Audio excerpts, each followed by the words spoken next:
जैसा कि आप सबको पता है कि 1 अप्रैल 2026 से नया इनकम टैक्स एक्ट 2025 लागू हो गया है और 1 अप्रैल 2026 से ही फॉर्म नंबर 16, फॉर्म 26AS और फॉर्म 15G, 15H वगैरह के नाम भी बदल दिए गए हैं। तो ऐसे में बहुत सारे लोगों का ये डाउट है कि अभी 2026 में जो फाइनेंशियल ईयर 2025-26 की ITR फाइल हो रही है, उसमें ये सारे फॉर्म्स पुराने नाम से मिलेंगे या नए नाम से। इस बात को मैं आपको बहुत सिंपल तरीके से और एग्जाम्पल के साथ समझाता हूँ। 31 मार्च 2026 तक पुराना इनकम टैक्स एक्ट 1961 एप्लीकेबल था और 1 अप्रैल 2026 से नया इनकम टैक्स एक्ट 2025 एप्लीकेबल हो गया। अगर कोई भी फाइनेंशियल ट्रांजेक्शन जैसे सैलरी इनकम हुई या FD का इंटरेस्ट मिला या शेयर मार्केट से प्रॉफिट कमाया या प्रॉपर्टी बेची या फिर बिजनेस से कोई इनकम जनरेट हुई, अगर तो ये 31 मार्च 2026 तक हुई तो इस पर पुराना इनकम टैक्स एक्ट 1961 लगेगा और अगर ये ट्रांजैक्शन 1 अप्रैल 2026 या उसके बाद हुई तो इस पर नया इनकम टैक्स एक्ट 2025 लगेगा। इसको एक एग्जांपल से समझते हैं। मान लो आपने 24 दिसंबर 2025 को कोई प्रॉपर्टी सेल की तो ये ट्रांजैक्शन फाइनेंशियल ईयर 2025-26 में आएगी।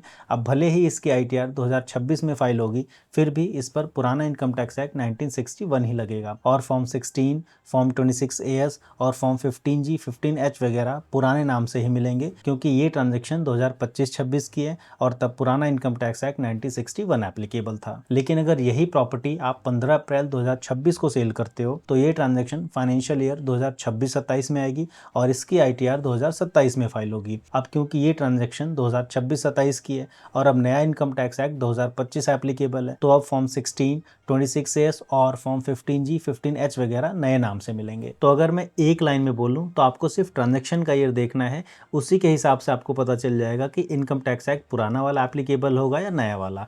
ITR कभी भी फाइल हो रही हो उससे कोई फर्क नहीं पड़ता।